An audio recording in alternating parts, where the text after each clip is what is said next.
vegans. Do I need to say more? Your mind's already made up. Well, I want to convince you that you are already vegan. Yes, even if you eat meat. I say this earnestly. I don't think the foundations of veganism are at all controversial, and we need a strong response to the greatest moral emergency in modern times. We'll get there. But the way the vegan movement is currently practiced is confused and ineffective. Many of their priorities are simply misplaced. So come along with me as I seek to redefine what it means to be vegan. Maybe by the end, you'll think of yourself as the dreaded V word. Maybe. So, how is V who must not be named defined? From the Vegan Society, it means no worry. Veganism is a moral philosophy that tells us to not hurt animals and stuff. I think we all agree with the sentiment here. No one wants needless cruelty done to animals. We have laws against it. We look with disdain upon blood sports like bullfighting or Twilight. Making fun of men with dead fish in their dating profile is a competitive sport at this point. And yet, virtually everybody consumes the flesh and products of non-human animals. Most vegans stop here.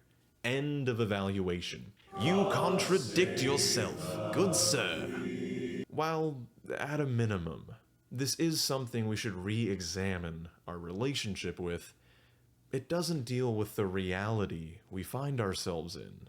Let's face it, no one wants to be the person with a weird diet. Peer pressure, even in subtle ways, like vegans being asked a bunch of questions every meal, is a powerful motivator against this approach. Instead, we should seek to put pressure on institutions to create meaningful, widespread improvements in animal welfare.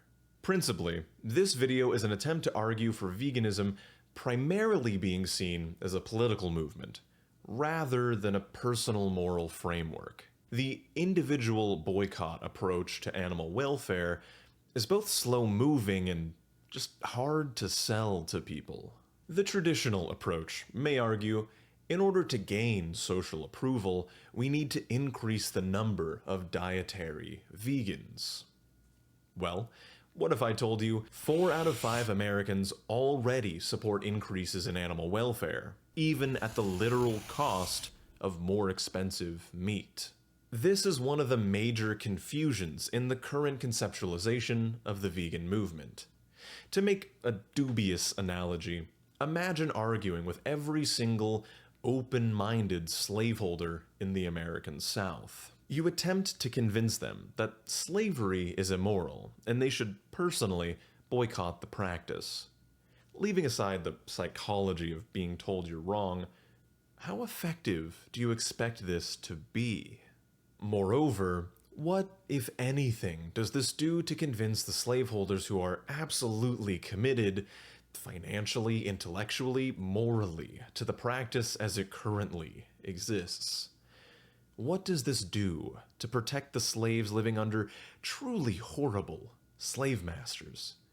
Slave masters guided exclusively by profit incentives and only willing to change their ways under duress. To clarify, I'm not trying to paint eating meat as equivalent to owning slaves. I'm trying to highlight that while an individual boycott has a positive outcome for individuals, it does little to nothing to bring about a solution. In fact, one reason I use the analogy of slavery is that 19th century abolitionists already tried this approach.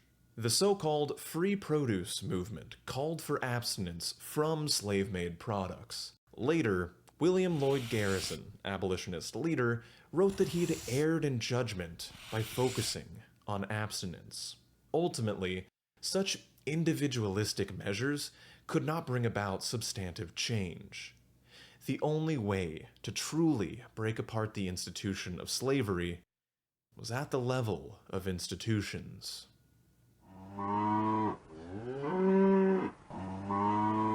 I've been vague for long enough, and we have danced deep enough into this video. It's time to say Voldemort. There are no federal laws or regulations regarding the welfare of broiler chickens, the industry name for chickens raised for meat. The first of two federal laws that protect the welfare of animals raised for food, the Humane Methods of Slaughter Act, specifically excludes poultry.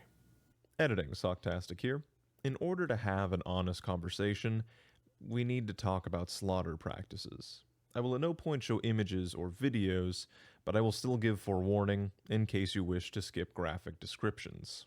There will be a red bar at the bottom of the screen denoting when we're talking about explicit slaughter details, but some references may be made in other parts of the video.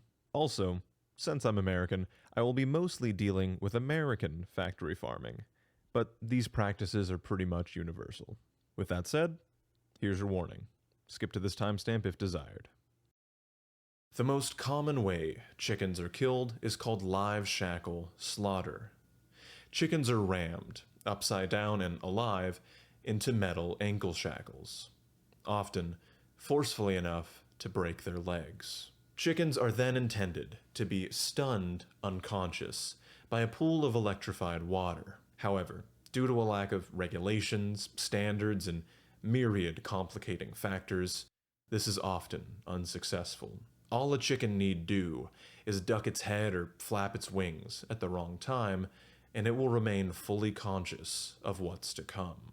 Next, their throat is cut by an industrial metal blade. However, they are expected to be limp and unconscious. The blade aims for this expectation. As such, it often fully or, worse, partially misses. A human being stands farther on the disassembly line as a backup throat cutter. However, the speed at which the line moves, up to 175 chickens per minute, is far too great for this person to ensure every chicken gets their throat cut. Finally, the chickens are brought into a pool of scalding water to begin the defeathering process. According to numbers from the United States Department of Agriculture, 500,000 chickens die by drowning in boiling water every year.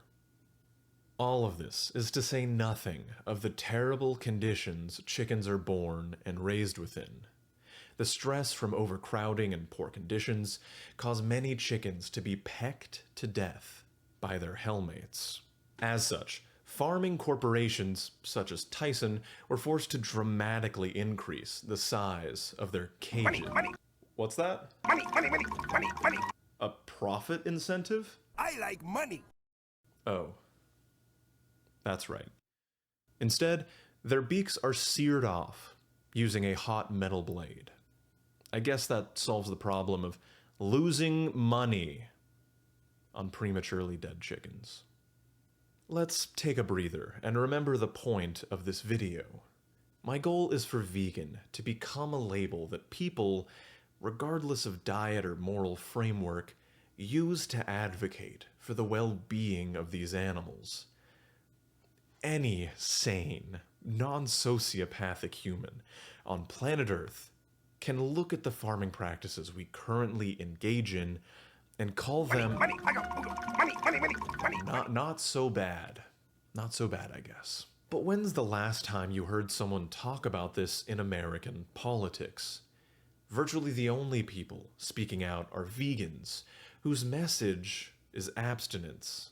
Abstinence is something of a solution for you as an individual, but it does nothing to change these industry standard practices. In facing reality, far from everyone is going to become a dietary vegetarian or vegan, at least not for a very long time. But everyone can see this is not okay. The fact that chickens are excluded from the Humane Methods of Slaughter Act is not okay. The example of chickens on factory farms is gruesome. However, a second example is necessary to show it's not merely exclusion from legislation that causes terrible conditions, it's also a lack of enforcement. For that reason, we go through the plight of pigs, who are indeed protected by the Humane Methods of Slaughter Act, which requires humane treatment, handling, and a quick and effective death. Slaughterhouses are not located on farms. Livestock, including pigs, must be transported to these abattoirs. The 28-hour law is the second of two federal laws that provide protections to farmed animals. Animals cannot legally be in transport for longer than 28 hours without being let out for at least 5 hours and given water, food, rest, and so on. However, even this dismal standard of 28 hours exposed to the elements, frighteningly tight-packed, and no food or water, is routinely broken. Editing Socktastic here. Again, once more, skip to this timestamp if you wish to not hear explicit details about slaughter. During transport, pigs are often packed so tightly that, within warmer months, many die of heat exhaustion before even arriving at the slaughterhouse. According to one PETA report, quoting a slaughterhouse worker, in the winter, it's common for live hogs to get stuck to the cold metal and must have their skin cut or ripped from the sides of the truck. The most common stunning method used on pigs is a carbon dioxide gas chamber. You know how sometimes you're drinking a soda and some gets up your nose and it burns a little bit? The concentration of carbon dioxide in these chambers is most commonly at 80% of the air. This acidifies the throat and lungs of pigs who will lurch and stutter for up to a minute as they asphyxiate. In larger abattoirs, the pace of slaughter is necessarily quick enough that many pigs will remain unstunned. These pigs have their throats cut while partially or fully conscious. Similar to the plight of chickens, but less commonly, some pigs will make it to a pool of scalding water intended to remove their skin fully conscious. Quick and effective death. On a personal level, I've been vegan or vegetarian for about a decade now, but researching this video is the first time I actually watched slaughterhouse videos. At some level, you expect gross and gruesome. But for pigs, the screams that come from CO2 stunning is indescribable. They sound remarkably human. I find it very hard to sit in the weight of these descriptions. My default is to make jokes or provide levity in tense situations. I guess this is my way of apologizing for making this video. Thank you. Thank you for listening to and sitting in the weight of those descriptions. It's not easy to do, while honestly considering what they mean. But it is so important to the lives of billions and billions of thinking, feeling, sentient creatures. And if you chose to skip those descriptions and have no prior knowledge, I don't blame you. It is genuinely taxing. But do not let that ignorance have you turn a blind eye.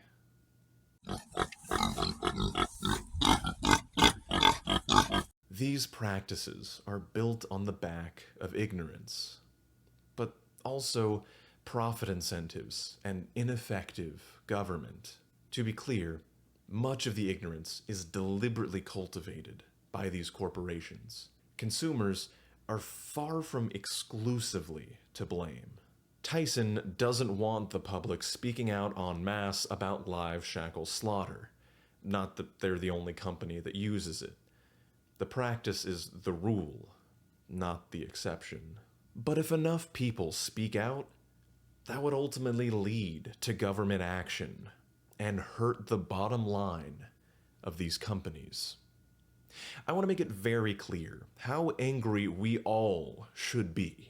The first FAQ on the USDA webpage for the Humane Methods of Slaughter Act is, why aren't chickens protected? They say, since chickens are protected under PPIA, it's unnecessary. The Poultry Products Inspection Act, or PPIA, holds that chickens should be treated humanely, as poultry products are more likely to be adulterated otherwise. In short, treat them as poorly as you can get away with, without affecting the quality of the product. Clearly, there's enough of a stink to put an FAQ response, just not enough to actually do anything about it. To be clear, chickens are not the only animal excluded. All poultry, so for example, ducks, are also excluded, as are fish and rabbits. The only reason we have data about CO2 stunning is because of activist groups like Direct Action Everywhere. They had to hide a camera within the gas chamber to expose this cruelty. Animal welfare expert Temple Grandin was attempting to study the effects of CO2 on different breeds of pigs. Some pigs appear to have less adverse reactions to CO2. So, they could be selectively bred, making it less likely for pigs to experience this intense suffering.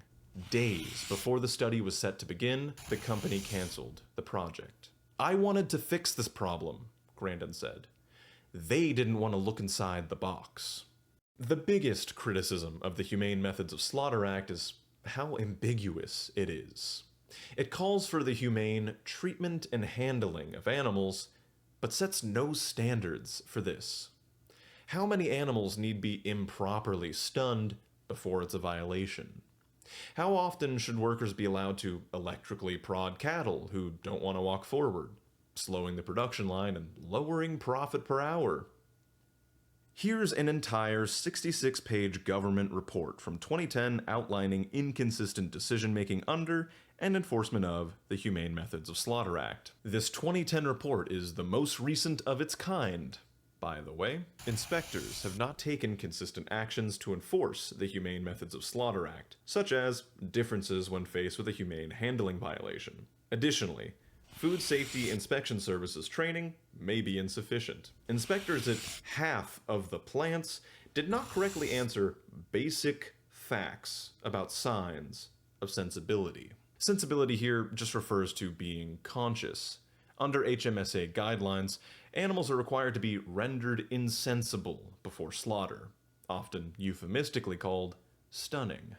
Well, based on my earlier reports, you know how that actually goes. The Humane Methods of Slaughter Act has only received one revision since its adoption in 1958. Technically two, if you count the 2002 amendment, which changed nothing and simply stated, the Secretary of Agriculture should fully enforce HMSA. This is quite arguably worse than doing nothing, as it gives the false impression something was done. The 1978 revision gave food safety and inspection services the ability to stop production at a facility in the case of egregious violations. A necessary revision. Having a government inspector with that kind of authority, at least in theory, protects consumers from tainted meat, workers from unsafe conditions, and animals from even more egregious treatment.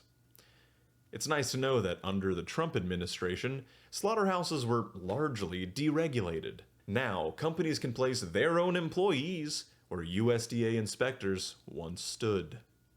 I'm sure there are no conflicts of interest, and I bet they're even better trained.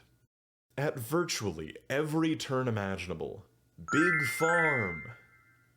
I say that as a joke, but also kinda not. Big Farm has repeatedly pushed and lobbied for counterfactual, obscuring information about health, the environment, and inhumane treatment of animals. They've also worked to shut down competitor products like lab-grown meat or plant-based alternatives. All of these tactics should make you angry. It's all deplorable. Wait, what? Huh? What's that? Oh, a profit incentive. A profit. It's fine. Move along. Nothing to see here.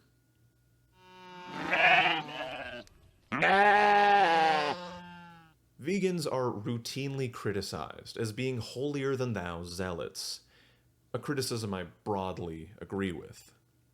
But if you didn't know about this shit before now, I think you can at least see where this mentality comes from. However, the efficacy of such a hardline stance is supremely spurious.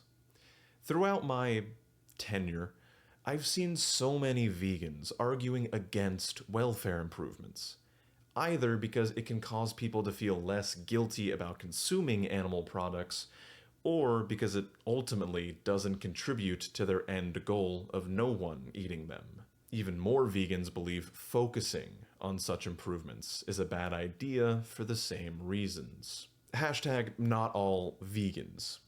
But these stances are obvious misses of the mark. Any reduction in suffering is worthwhile, lest we forget what we are actually fighting for. So that I am not misunderstood, this video is ultimately pro-vegan. Like violent anti-slavery protests, or indeed the Civil War, their tactics are difficult to fully condone, but they're clearly on the right side of history. Or at least I hope they will be. The alternative is a little too horrible to think about. So let's get active. Let's talk about this. Write to your congressperson. Message Grok on X the Everything app about it. Let people know it's cool to care. And really, I don't have a special interest in preserving the term vegan. I think it's useful because people at least know what you're talking about, even if they don't necessarily agree with the conclusions or actions. If you don't like it, don't use it. But still advocate for the unheard. Your voice is the only one they have. While this video's intended title is Yes, I'm Vegan, Yes, I Eat Meat, and while I do want to refocus and expand the vegan movement, it's still simply true that purchasing meat, eggs, dairy within the current paradigm is supporting these structures of suffering. Reducing or eliminating your consumption does make a tremendous difference in the lives of dozens of individuals who would have otherwise led tormented lives. It's also true that not everyone is capable of eating a strict vegan diet, but any reduction in consumption is a reduction in suffering.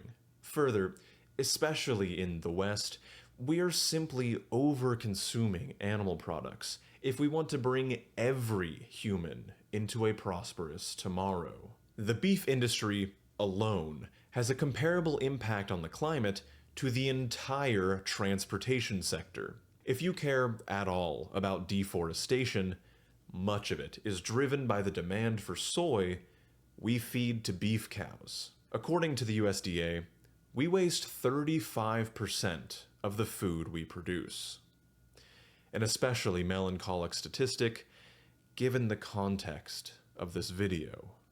I have expressed my view that focusing on consumption isn't the solution. However, simply by being more conscious about our consumer and waste practices can have a worthwhile impact. So let's talk about a few. As a start, we don't need cows involved in milk anymore. Full stop.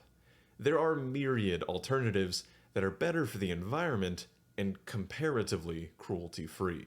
Secondly, what does cage-free or pasture-raised eggs even mean? Battery hens, the layers of most eggs in the grocery store, are confined to wire cages, with less than one sheet of schoolroom's paper amount of space allotted to each bird for their entire life. You did not mishear me. One sheet of paper per bird. Cage-free facilities do away with these wire cages, but more often than not are still massive, overcrowded indoor facilities that still need to sear the beaks off of hens. Free-range eggs simply require that hens have access to an outdoor area in addition to being cage-free.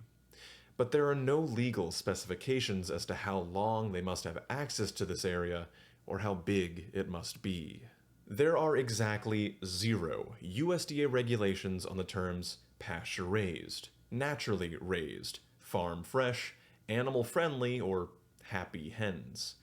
These are just marketing terms. If you want to ensure a good quality life for these animals, look for the Certified Humane seal on your egg carton. But if you can't afford them, cage-free is still a significant welfare improvement. And finally, a term you may not be aware of is flexitarian.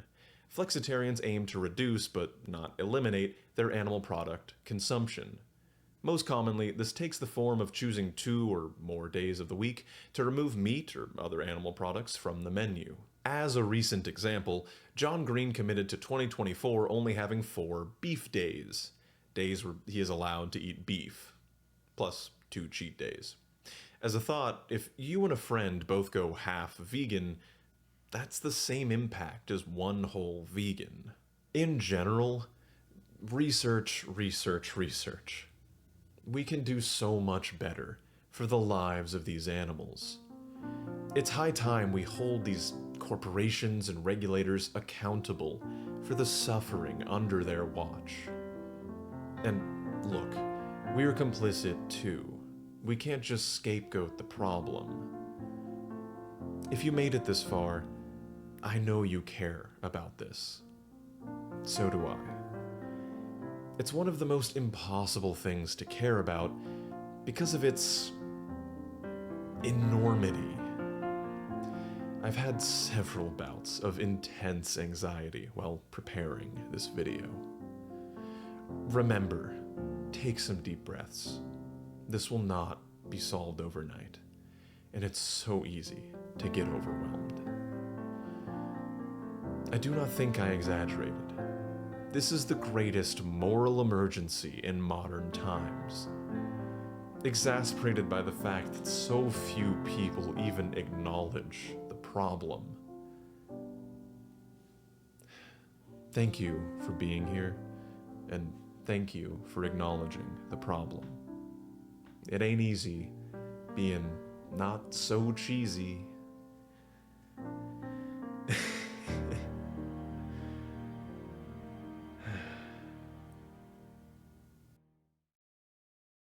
Please consider interacting with the video to boost the algorithm, or consider supporting me financially on Patreon. Remember, you are capable and worthy of love. Share that with those around you. And good luck out there.